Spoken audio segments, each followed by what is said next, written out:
মানুষ আছে আজকে বিরিয়ানি বিক্রি করে যে কটা টাকা পাইছি সবগুলো টাকা মেয়েটাকে দিয়ে যায়।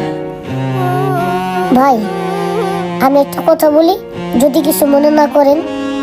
আমি আসলে বুঝতেছি যে টাকার অভাবে আপনার মেয়ে পরীক্ষা দিতে পারবে না, তবে একটা কথা শুনেন, আমিও তো এতিম মানুষ। আমার খুব ইচ্ছা ছিল লেখাপড়া করার, কিন্তু আমি টাকার অভাবে করতে পারি না।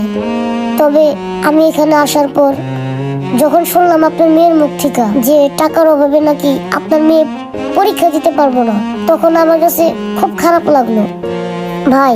তাই আমিও বলতেছি আমার মতো আপনার মেয়েরও যেন পড়ালেখা নষ্ট না হয়। আপনি যদি কিছু মনে না করেন তাহলে আমি একটা কথা বলি, আমি আজকে সারাদিনে যা বিক্রি করছি আমার কাছে কটা টাকা আছে, নেন লন ভাই, টাকাটা রাখেন, টাকাটা ওকে দিয়েন, ও যেন পরীক্ষার ফি দিতে পারে।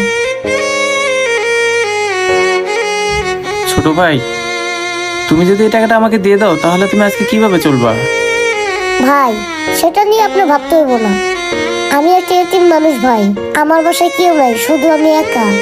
ভাই আমাকে নিয়ে আপনার চিন্তা করতে হবে না, এই বিরিয়ানিগুলো বিক্রি করতে পারলে কোনোরকম আমার দিনটা কেটে যাবে। কিন্তু ভাই এই টাকাগুলো না পেলে আপনার মেয়ের আর পরীক্ষা ফি দেওয়া হতো না। ভাই তুমি ছোট্ট একটা মানুষ হতে পারো, কিন্তু তোমার মনটা বিশাল বড়। আজকে তুমি আমার যে উপকারটা করলে না ভাই, এই উপকারটা সবাই করতে চায় না ভাই। তবে ভাই তুমি ছোট্ট একটা মানুষের যে উপকারটা করলে না ভাই, অনেক বড় বড় মানুষও সেই উপকারটা করে না ভাই। ভাই তোমাকে যে আমি কি বলে ধন্যবাদ দিব সে ভাষা আমার জানা নেই।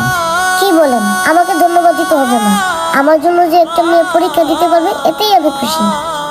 আচ্ছা ভাই ঠিক আছে, আমার দেরি হয়ে যেতেছে, আমি যাই, থাকো, বাই বাই।